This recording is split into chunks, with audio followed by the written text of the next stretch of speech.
I think more than anything, it's about just helping people to find more balance with food, more balance in their lives. This isn't just for flavor, but it also is going to heal my body and create balance in different ways. I just knew that to really live my life's purpose, I had to quit my job, focus all my attention on cooking and healing, and that's what I've been doing for the last 5 years.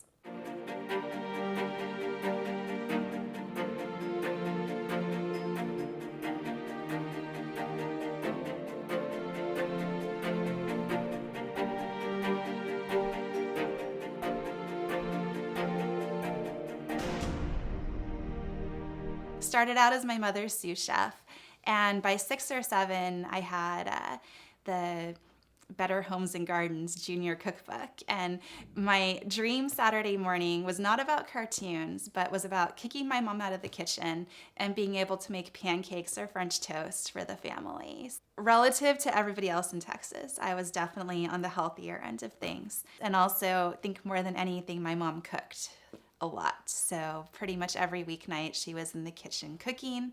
She grew up around the world, so we had Brazilian one night and then something African the next night. So I got exposed to a very wide palette of flavors. So it wasn't a chicken nuggets and French fry kind of upbringing for me. So that definitely has shaped where I am today. When I got to college, it was like open season to try all the stuff I had never tried before. Like, we didn't grow up with boxed macaroni and cheese and sugary cereals. And so suddenly I got to make my own food choices. And for a little bit, I dabbled into all those things. And then I realized I didn't feel good. I just began to notice after every meal, like I just felt inflammation, just a lot of heat in my belly. And I knew that wasn't good. Also, put on some weight, and that definitely wasn't good.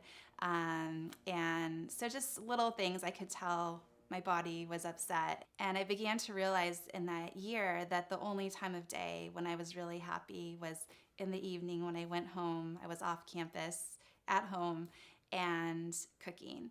And so at the end of that year, it just became really clear to me that either I could continue grad school and being miserable, or I could make this really radical shift into doing something with food. And so very quickly I returned to more of the way that I grew up, and then slowly, especially after I moved to California, started really cleaning up my diet and just appreciating all the locally grown food that we have here. And that's really when things transformed. And I began to notice in my own body that I just felt so much better than I ever did.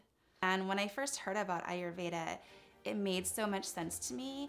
And I think what I really connected in with was the use of spices, because since I'd had such a colorful childhood in terms of the palette of what we ate at home, I'd always really appreciate spices and using spices. And that was really like my entryway into Ayurveda, was just learning about all the spices and their healing properties. And it just made so much sense. Like, this isn't just food, and its purpose isn't just to help me feel full or get me on through my day, but that every meal is a choice to put ourselves further into balance, or we can make choices that actually create imbalance.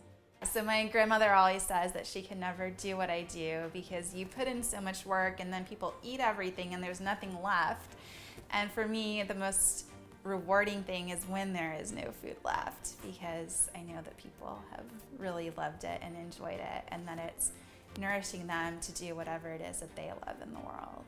In Ayurveda, we have 6 different flavors of our food, and when we have those different flavors within a meal, we're stimulating different organ systems, we're bringing in different healing qualities to our meal. So Ayurveda is just one of the many tools out there that allows us to take our food from something that simply is pleasurable into an experience that can be healing. Through my work, I know that for every client that eats my food, they're not out eating fast food or eating something out of a box. They're actually eating something that is going to nourish them. So I think in the end, it actually comes down to nourishment. I want the world to feel more nourished, not only in their bellies, but also in their spirits.